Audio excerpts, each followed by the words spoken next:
Hello, everyone, and welcome back to Let's Eat. Today, we are going to be talking about low tox living, transitioning to a non-toxic lifestyle, exploring why it's valuable, why it's important, and then really offering you tangible tips and strategies on how to get started. This is something that I wish I had had last year. Now, I would say maybe the end of 2022. Where I really looked at my journey and recognized that this is also an important part of a wellness journey. It's not just about the food you eat or your exercise or your sleep. All of it is so interrelated. And moving into 2023, I started a series on my newsletter called Nontoxic 23, and it was essentially highlighting every week different swaps that could be made gradually over the course of the year. And I did successfully talk about 52 different items, different swaps that can be made. I will link those blog posts that I extracted from my newsletters to create blog posts. I'll link them in the show notes so you can take a look at them. But boy, have I grown since then. Now, I also will say, end of 2023, I guess mid to end, August, September, I had genetic testing done.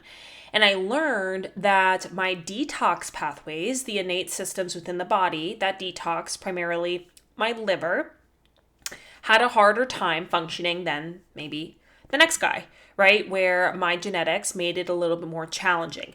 Now, this just furthered the need for me to be more aware and not only just to be more cautious of the products I'm using and the swaps that I'm making, but also through diet and lifestyle, supporting my liver, supporting my detox. And now I do that regularly through a few of the supplements that I take and some of the practices that I've incorporated since then to support my body best. So this episode is really going to give you a comprehensive overview of all of this, both this concept of low tox living, non-tox living, tips to help you get started. I remember talking to a client about this at the beginning of 2023, and we both said, it is very overwhelming stepping into this space because at the time I really didn't know anything. I really didn't know what I was looking for. And to this day, I'm still learning, right? I'm still understanding more about what to look for, what to avoid, what impact some of these ingredients are having, because the industry that sells makeup and personal care and cleaning products and so forth is much like the food industry.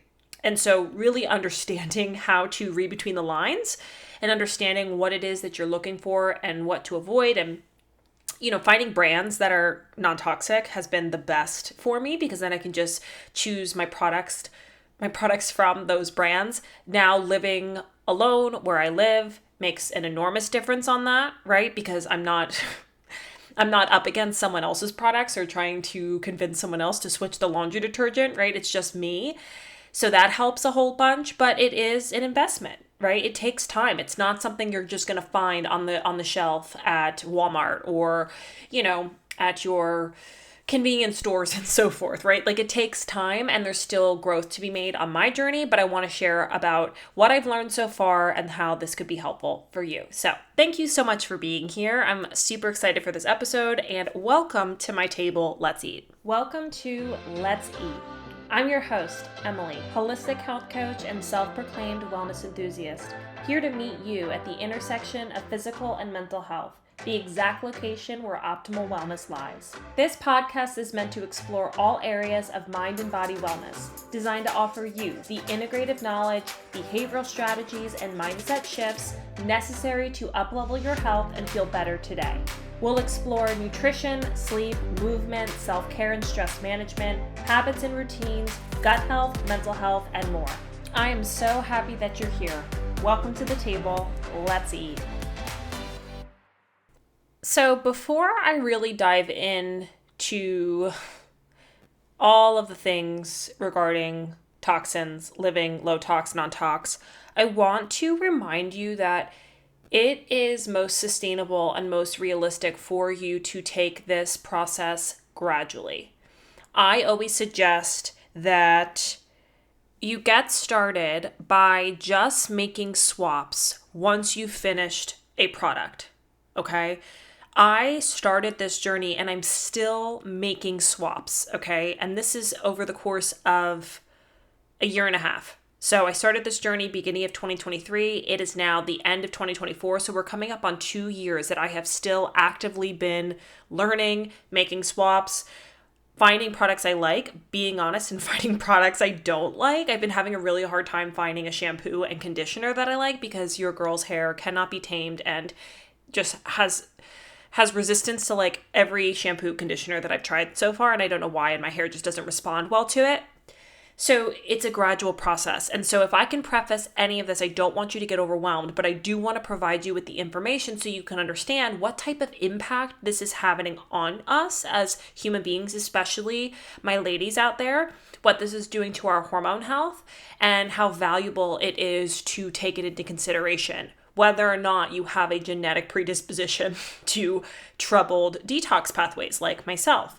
I shared on my Instagram stories a couple weeks ago about how, you can go ahead and move forward with doing all the things through nutrition and lifestyle to support your detox pathways.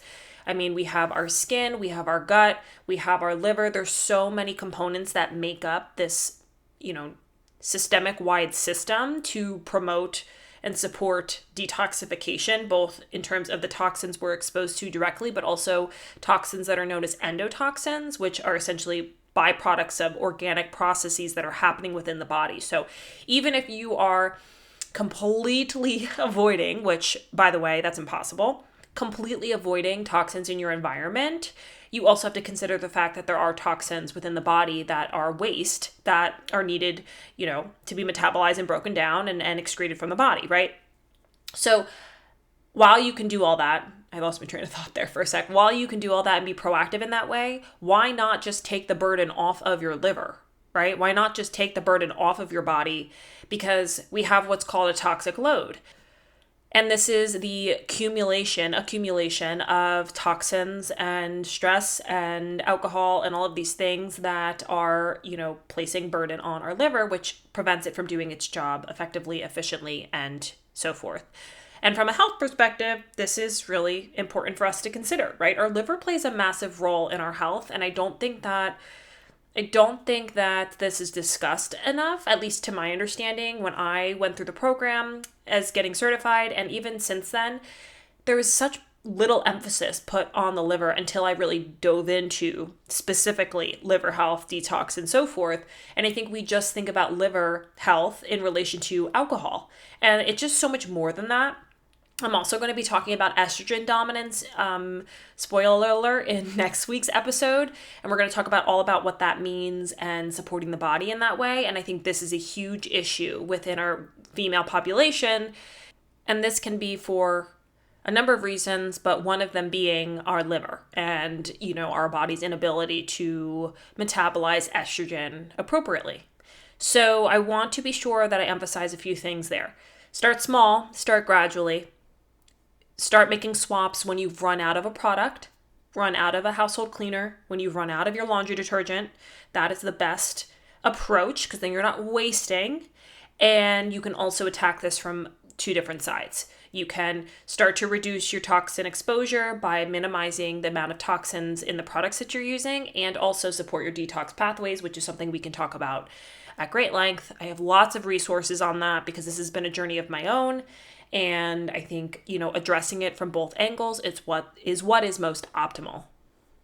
A quote that I want to open up with is, "It's the dose that makes the poison." Now, this is a very outdated concept from toxicology, from, this idea that exactly what it says. It's the dose that makes the poison. So it's not the toxin itself, it's the amount of which we are exposed to that creates poison, that becomes problematic to health.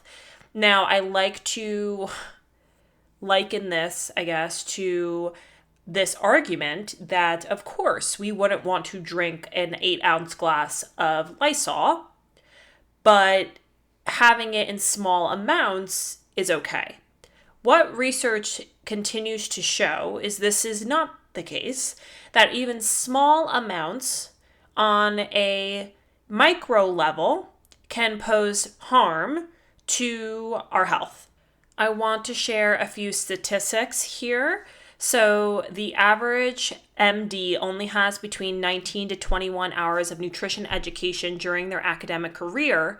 And when it comes to environmental health, so in relation to environmental toxins, it's far less. It's 7 hours of training.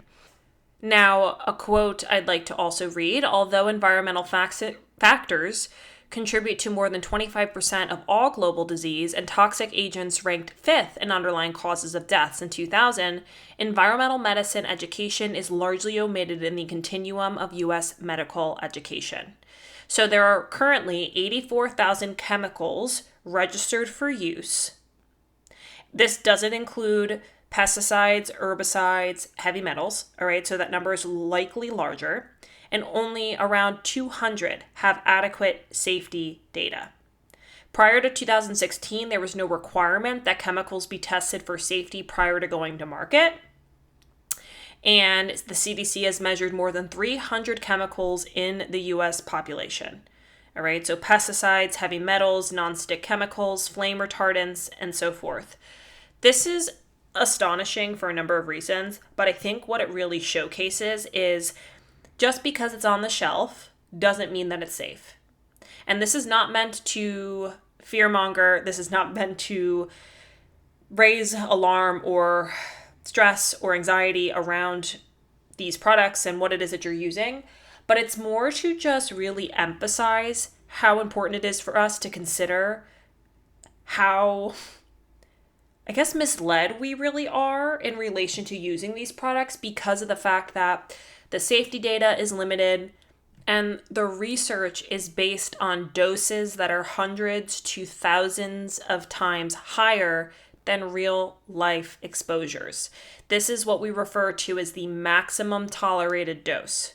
So how much can I consume or expose myself to this chemical to see some sort of change in my body, in my health, to present symptoms, whatever the case is.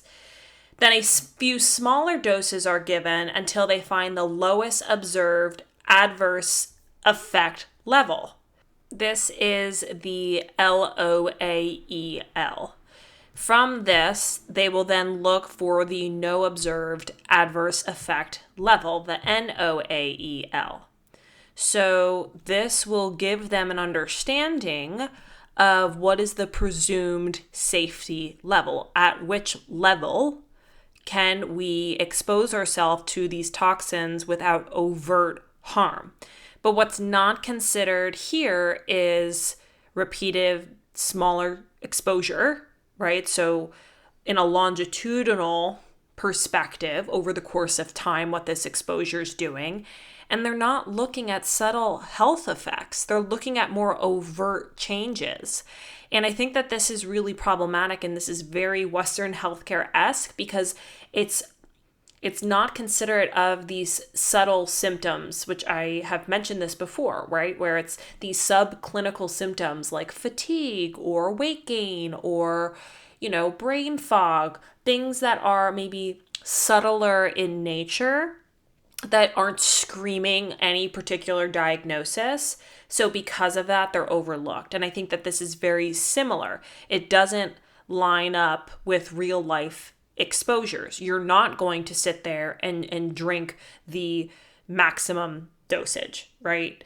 That's not going to happen. It's about repeated exposure over the course of time that has an impact on our hormones, our mitochondria, and so forth. Okay, so I wanted to just say this as I initiate or as I introduce this episode because I want to showcase and illustrate what the approach is here.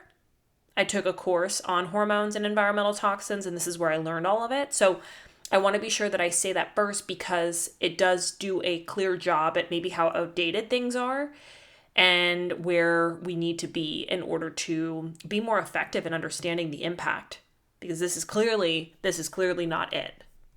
So now I really want to emphasize the omnipresence of toxins because I don't think we really always conceptualize this, and it's not to, like I said, induce fear by any means, but it's really to just demonstrate how much we're exposed to these toxins and how small incremental changes is really the most effective way to go about making any kind of lifestyle change in this arena, because of how much of this exists for us. So we'll start with plastic. Plastic is everywhere. Everything we use contains plastic. All right. Then there are cosmetics and fragrances, nail polish, deodorant, hairspray, shampoos, toys our children are using, and moisturizers and shaving creams, pharmaceuticals, hand sanitizers, toothpaste. I mean, it is just abundant, not to mention the toxins that we're consuming in our food, right, through produce and so forth, and chemicals that are found in the air, in our water. I mean, it really is so widespread. And so the more that you can better understand the direct exposure you are having on a day-to-day basis to some of these, the more equipped you are at making a change. And that is what's most important for you specifically in your circumstances. You could spend all day, overwhelming yourself with the ins and outs of this process and the ins and outs of switching to a lower tox, non-tox lifestyle, but that would get you nowhere. And stress is a toxin, everyone. So if you become stressed out about living low tox, non-tox, and you think that's being productive, it is actually more toxins into your body, more stress on your body. So be wary of that, okay? Because your liver does metabolize your stress hormones. But instead, this gives you an awareness that I think you might not otherwise have.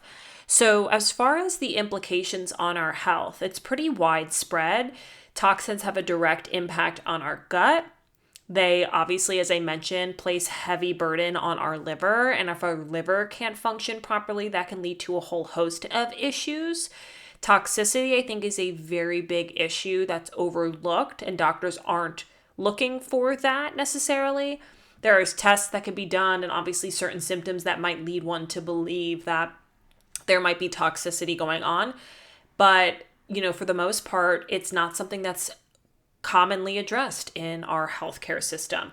So not only do toxins have an impact on our gut health, on our liver health, our thyroid is exceptionally sensitive to toxins. Our thyroid has been referred to as the canary in the gold mine. And if you're not familiar with that analogy, basically when miners would find and stumble upon caves that contained gold, right, and they wanted to mine the gold, they would send a canary into the mine first to see if the canary died because of harmful levels of some sort of chemical that could potentially exist within the cave. So if they saw that the canary died, then they wouldn't then follow in, right, because they know that they were at risk at harming themselves and so forth. So that's essentially where that concept comes from, and that's our thyroid in all of this. Our thyroid is so sensitive, our endocrine system, our hormones, so incredibly sensitive to toxins.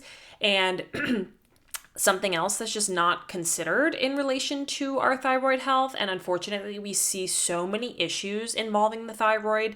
We know that 20% of women, over 20% of women, have low thyroid function, and half of them are undiagnosed. So really understanding the widespread impact, the liver, our gut, our thyroid, hormones, so just the endocrine system as a whole, the stress that it places on the body, all right, so the impact that has, and then not to mention some of these ingredients are carcinogenic, meaning they're cancer causing. So we really have to take this into consideration when we're looking at our health. This is something that I don't necessarily introduce with clients until I feel like they are graduated to a place where they can address it, because I think the food and the basics of exercise and sleep and so forth has to be solidified before we dive into something like this. But still, nonetheless, so incredibly important to consider as an influence because of the burden it's placing on the body and the impact that it can have, especially when we are chronically exposing ourselves to these toxins. So without going too farther into depth on that front regarding the impact of the body. I just wanted to scratch the surface. It also has a direct impact on our mitochondrial health. Okay, so that involves the energy production in the body and our metabolism. So it's affecting us on a cellular level as well. Not just in these specific organ systems, but also systemically from a cellular perspective. This is impacting our body and our metabolic health, which is the driving force in issues like obesity, diabetes, heart disease, and more. So it really touches so many areas. It's not just about toxicity as it relates to common symptoms that come along with toxicity, which are those subclinical symptoms, as I mentioned, like brain fog and sluggishness and so forth, but also the repercussions it can have from a disease perspective is profound. So just to keep all of this in mind as I start to give you strategies and tips on how to support your body's detox, but also make swaps, just consider the impact and the value that it brings from a health and wellness perspective. All right, let's get into it. So I am never going to suggest that you go through every single product in your cabinet, in your house, and turn the ingredient label around and look at the ingredients, because that is just far too overwhelming. That might be something I suggest you do with food, but for the sake of spotting out toxins, that can feel really overwhelming, especially because a lot of the words in the products that you're using are not words you're familiar with. They are ultra scientific, right? It won't be an enjoyable experience. It would probably be more stressful. What I do suggest you do right off the bat, download the Environmental Working Group app. It is a free app. It is such a good resource. You can scan the barcodes of your products and immediately understand the safety level, the data behind it, and start to make swaps from there. Secondly, create a, 3-column list. All right, so I want you to make a chart and do 3 different columns. On the one column, I want you to label it could easily part ways with. The second column, I want you to say might have trouble parting ways with. And in the next column, don't want to part ways with, refuse to part ways with. All right. And as you navigate, I'd say let's go for the next 4 weeks. Start adding products to those lists and classify them, right? Classify how you feel about parting ways with these products. Could you let it go and never look back? That's kind of how I felt about my laundry detergent. That's kind of how I felt about my dishwasher detergent. That's kind of how I felt about, I'm trying to think, like air fresheners, like things that are just so I don't care and I can easily make a non-toxic swap and I wouldn't think twice about it. Then the second column might be something that you're not feeling super thrilled about, but you can let go of it. I think that's me, the shampoo and conditioner, maybe the body lotion I was using, things that, all right, not thrilled, but I know this is better for my health and it might take some time for me to find an alternative that I like, but I can do it. And then the final column is for you to decide, do I want to part ways with this? Which, side note, you don't have to part ways with everything if you don't want to. And maybe this is a swap that you make down the line. Maybe you start gradually with it, right? It really is important that you're considerate of, swapping the things that are easiest for you to swap first and making your way down your list. And that's really what worked for me, because I just started by choosing the easy swaps because that already alone makes a difference. And I'm still working on swapping my makeup. I'm still working on swapping my personal care products, my face washes, my, moisturizers, things of that capacity. And that's a gradual process. And it might not ever be completely non-toxic. Maybe it'll just be lower tox. And maybe I'm just going to choose a product that is better quality instead of going, with the most toxic products that are out there, right? So I want to be sure that you pace yourself in this way, number one, as I've been saying, but also secondly, you give yourself the categories to really say, okay, this feels doable. This feels easy. All right. And go from there. Now, like I had mentioned at the beginning of the episode too, start by swapping out the products as you finish them off. As you finish your laundry detergent, as you finish your Tide, your bottle of Tide, switch to a different brand. Right now, I'm using Molly Suds. I'm going to link my Amazon storefront in the caption so you can go there and look at all of my non-toxic brand suggestions. This is so helpful. And this was so helpful for me when I first started to be able to look at brands that I know were vetted by someone else to be sure that they were non-tox. So Molly Suds is a good one, and there's a few others that I've linked in there. Attitude's a great one. Overall, they have a lot of products, and it's not just laundry. They have, room sprays, they have face wash, they have shampoo and conditioner. So I would suggest once your products are empty, that's where you can start making the swaps and start experimenting with other options. So that would be my second suggestion. Once you have your categories and your list made, you can start making swaps once you have empties. And then the next suggestion I would make is go room by room. So for me, I just recently posted a video on all the shower products that I'm using, and most of which are now completely non-toxic. So if you can start in your bathroom, for example, or start in your kitchen, or start, in your laundry room. Start in a room and just start to make those swaps first and go room by room. I think that will really help you feel like you have a pace with it, as opposed to, oh my God, where do I start? I'm overwhelmed. There's so much, so many, considerations to be made. Start in room by room to room. And that will allow you to go at a pace that feels comfortable and, will make it a little bit easier for you to chunk things. So, all right, I've solidified, I've nailed my laundry room. I'm done there. Let's move on to the next room, and then start to make moves at that rhythm, at that pace. When it comes to personal care products, I would assess what products are you using with the most frequency and what products are you using where you are putting it all over your body, your skin, and so forth. So this might look like your body wash, this might look like your lotions, this might look like your self-tanners. And then the products that you're using with most frequency, I'm the type of person where I'm not wearing makeup every day. I would prefer not to wear makeup. I'm using makeup less than I am not using it.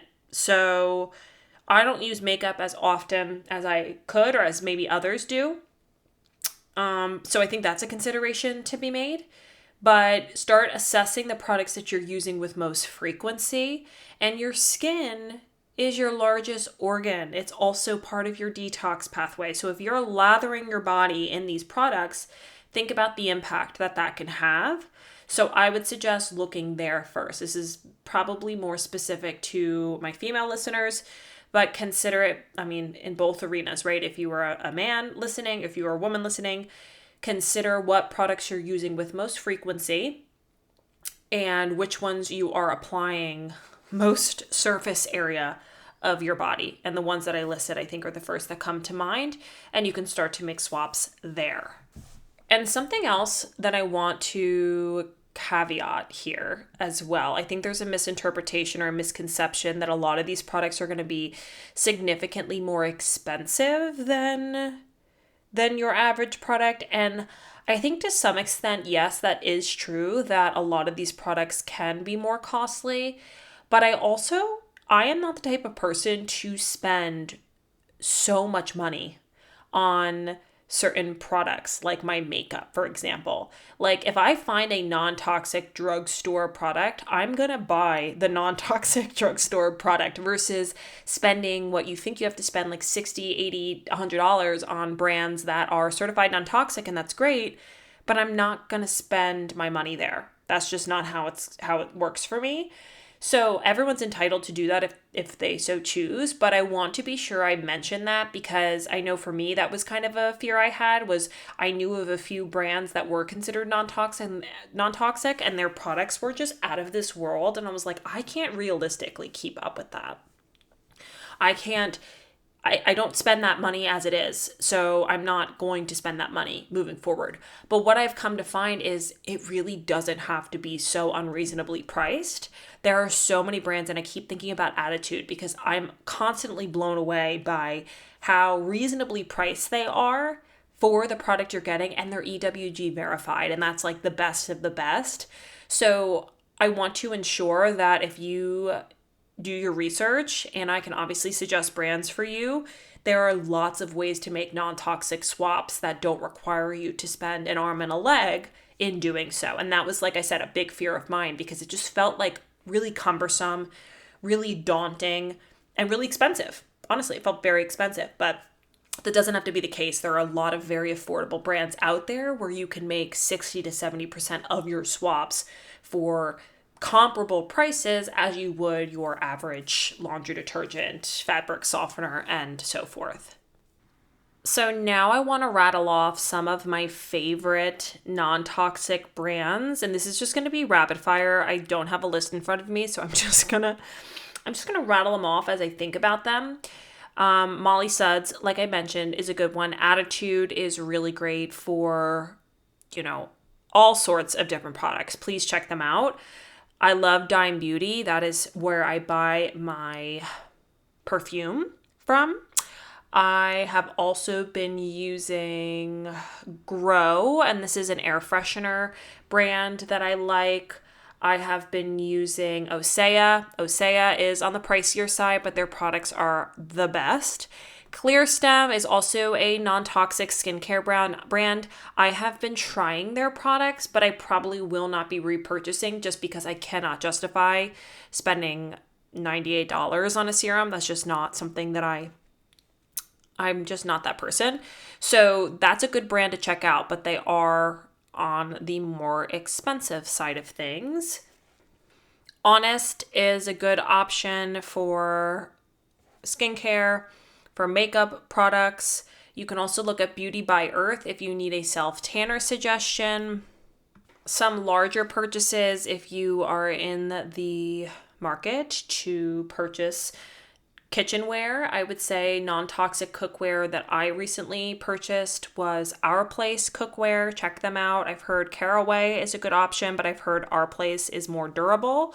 I also have a water filter that is an investment for sure, but our water is just as important to consider as it relates to our health and what is in our water and how it's contaminated. So if you are someone who is looking to make a larger investment in your health, but a worthy one, I would suggest looking at a water filter, and I link that on my storefront. There's a couple options that you can choose from. I also really love stasher bags, and when it comes to cooking and kitchenware, I always recommend stainless steel. I recommend glass. If you can get rid of your Tupperware and start storing your food in glass, it is a very affordable swap. There are lots of glass options there. You can buy sets of them, especially on Amazon. Taking advantage of making that swap is one of the first things I can suggest. Your food is being stored in plastic, and the plastic is leaching into your food, and then you're consuming it, right? So the more we can reduce our use of plastic, that is such an easy way to get started, by just eliminating the use of plastic altogether and swapping it out for something glass. It's affordable, it's easy, and it's not something that requires you to, repurchase. Say, for example, like your hair care, you repurchase that every 30, 60 days or whatever it is. For something like this, you buy a solid set of Pyrex containers and you have them for as long as you don't break them, right? That's how I see it, right? You're going to use it up until they break or, whatever the case is. So that is an easy swap to be made as well.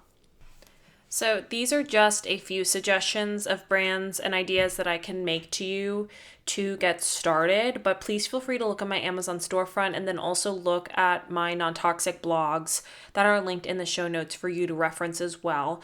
Like I said at the beginning, and I've said throughout, this is not meant to scare you or intimidate you. It's more to just educate you and empower you to consider how this has an impact on our health and how this might be the missing piece for you.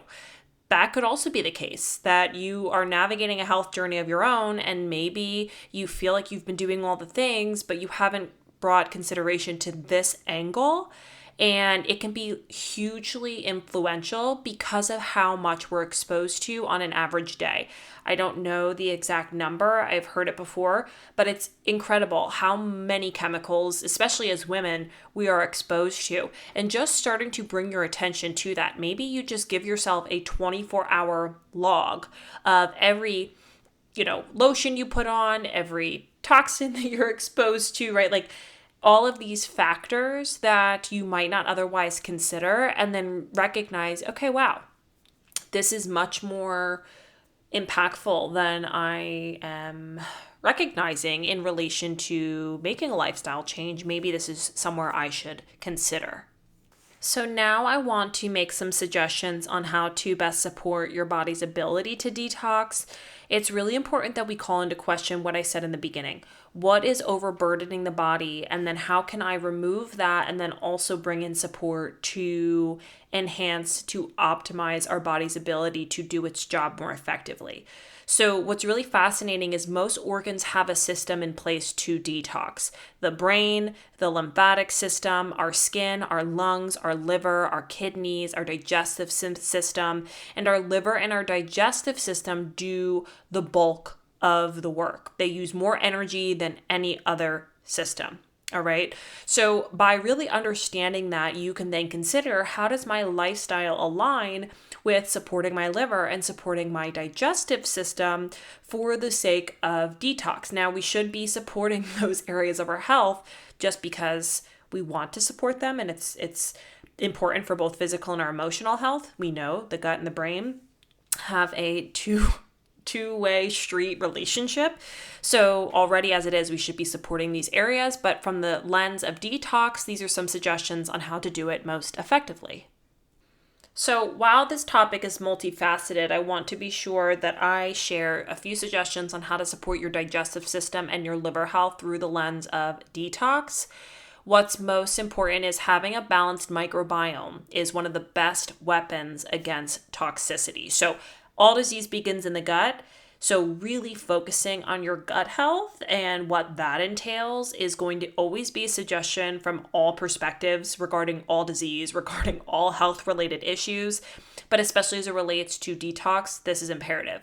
So you want to minimize your consumption of sugar, of alcohol for the sake of the liver. You want to choose organic as often as possible, as well as higher quality proteins, so animal-based products as well. This will then subsequently reduce our exposure to toxins like glyphosate or hormones or whatever the case is, because if the food that we're eating doesn't contain these toxins, then we as a result won't either upon consuming them. So it's to be expected that all of these suggestions are made. We want to eliminate the burden on the body. We want to eliminate the inflammation that can exist when we're eating ultra-processed foods, or we're eating a lot of sugar, or, even alcohol. If our body is concerned with metabolizing alcohol, it's not going to have the time or the ability to metabolize everything else that it needs to metabolize. And alcohol too has a direct impact on our gut. So overall, these are just some suggestions as to where to start from a lifestyle perspective, and then from a lifestyle perspective, what to add in.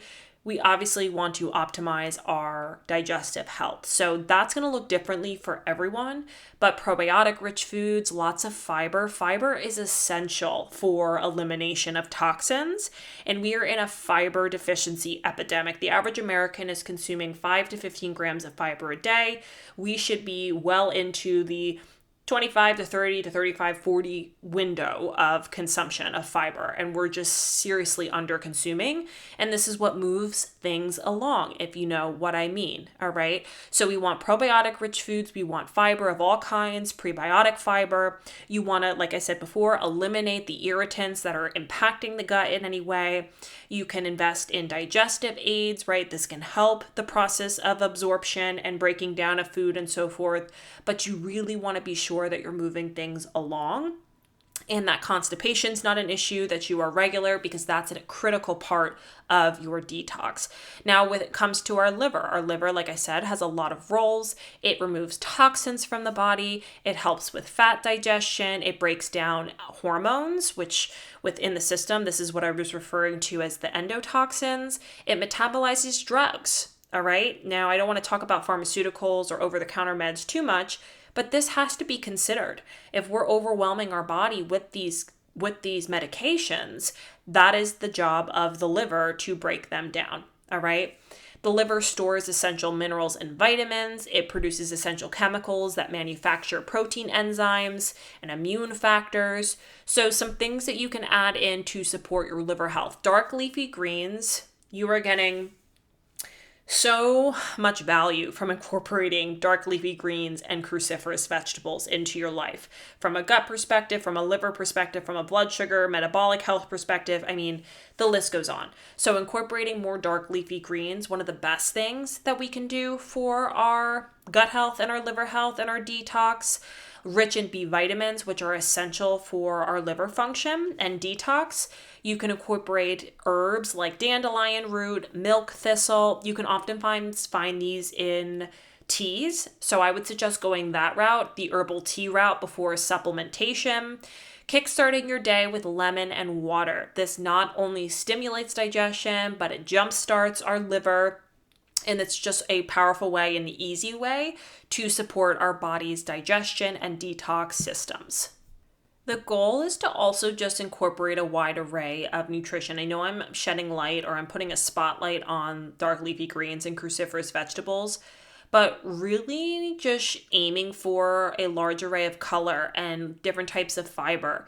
That's really what's optimal for whole body functioning, but it ensures you're giving the body so much nutrition to do its job.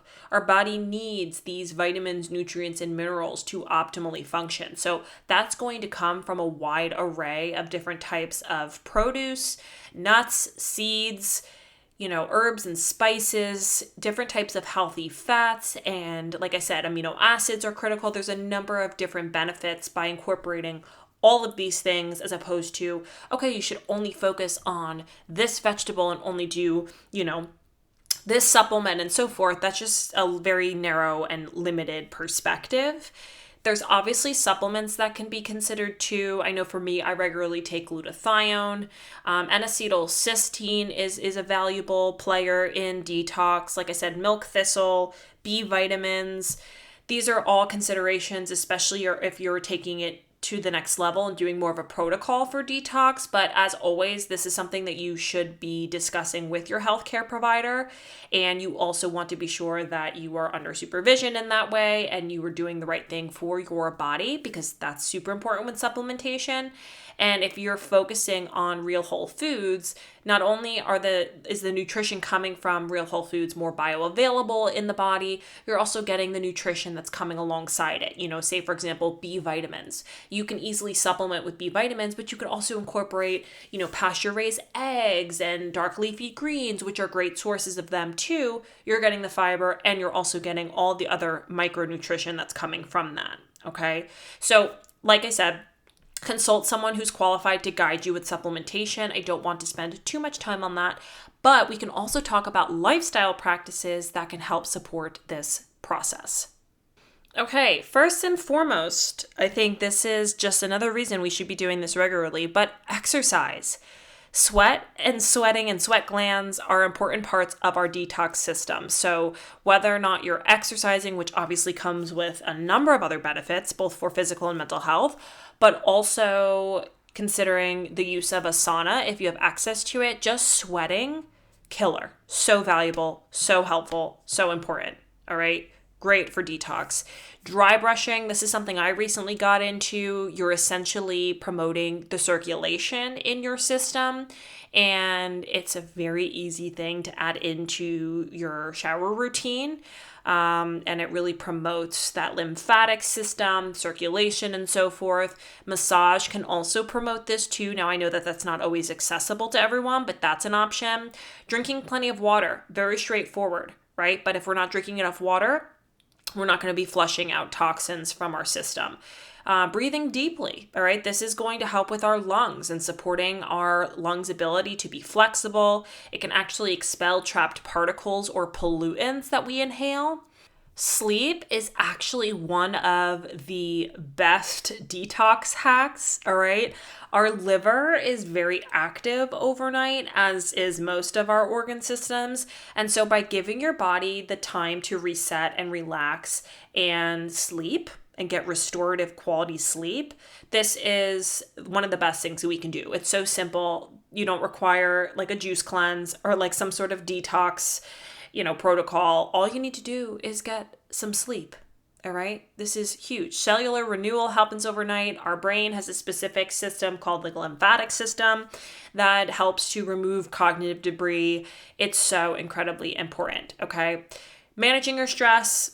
Need I say more? This is huge. Like I said before, starting your day with warm lemon water. This supports detox overall. It stimulates digestion. Really, really powerful. Taking a bath is also a great one. This helps the body to eliminate toxins. Oftentimes you're sweating when you're taking a bath. Okay, so this can obviously help in that regard. But also using an unscented pure Epsom salt that can be absorbed into the skin during your bath, and it helps with the detox process. So that can be really valuable at the end of the day too, just to wind down. So these are some suggestions on how to support the detox pathways and support your body. I want to reemphasize the real point that I have here. I think it is a multifaceted approach that we all need to be taking, especially if this is something that interests you and you want to move forward in this direction as far as non-tox, low-tox living goes. It's really about examining the toxins you're exposed to and then minimizing them as best you can, but then also following up with detox support. That's not to say you can do one or the other. I think both need some support in some arena to some extent, but I think it's really doable when you're thinking, okay, how can I start to make non-toxic swaps just throughout my house that I use on a daily basis? And then also, can I incorporate any of these suggestions, whether it's nutritionally, lifestyle-wise, and so forth, that are ultimately going to benefit you not only in the world of detox, right? Like these are suggestions that are beneficial for whole body health. So there's no loss, right? There's only multiple wins associated with these suggestions. And how can I bring both of those together to make it realistic for me, sustainable for me, and doable, right? I want this to be doable. And that's essentially why I did this non-toxic journey over the course of the year, because some weeks I was making 2 swaps a week and other weeks I was making negative swaps. I wasn't making any swaps, right? Or I was repurchasing a product that I just could not let go of, but it was probably toxic, right? So give yourself the patience, the grace. This is for the long term. Remember that. I think some other suggestions I could make is investing in a good air purifier. I am someone that will have my windows open for as long as I possibly can. I'm so the type of person, I want the fresh air, I want the sunshine, I want to hear what's going on outside. So air purifiers are great. Not all are created equal. This is the same for water filters too. So do your research. I can make suggestions for you if you'd like, but the best air purifier is opening your windows. So you can open your windows. It's the fall. Please do so. Take in that fresh air. They say that the air inside your home is oftentimes more polluted than the air outside. All right, so definitely recommend doing that. And take it at your own pace. That's going to be my overwhelming suggestion for you. If I can be of any support in this process, please let me know. I think the impact that this has on our body is not something that is openly considered. The impact it has on our brain, our gut, our liver, all of the things is not considered in our healthcare system, unfortunately. And so if I can encourage you in any way and just shed light on this topic, this is a topic that I think was largely uncovered for me for many years. And I look back on what I was putting on my skin and what I know now about my liver health and the impact, and it just makes me wonder what could have gone differently had I had this information. So now it's become obviously a prominent topic of conversation in my work, in my own life, as far as the products I'm using, the choices I'm making, what I'm doing on a daily basis to support my body. And I wanted to be able to share that with you and encourage you, empower you to do the same. So if you have any questions for me, please let me know. As mentioned, the information that I mentioned today regarding my Amazon storefront is linked in the show notes. I will also link the genetic testing that I did last year if anyone wants to take that next step and look into it. It's really interesting to learn more about your specific body and your body's individual needs. I don't like to place a lot of emphasis on genetics because I think we know that there are larger players that have an influence in our health. But just by better understanding this is what my genetic makeup looks like, I can take the necessary steps to support it more specifically, more individually, and more effectively. All right. So thank you so much for being here and tuning in. I hope you enjoyed today's episode, and I look forward to seeing you next week on Let's Eat. But thank you for coming to my table, and in the meantime, be well.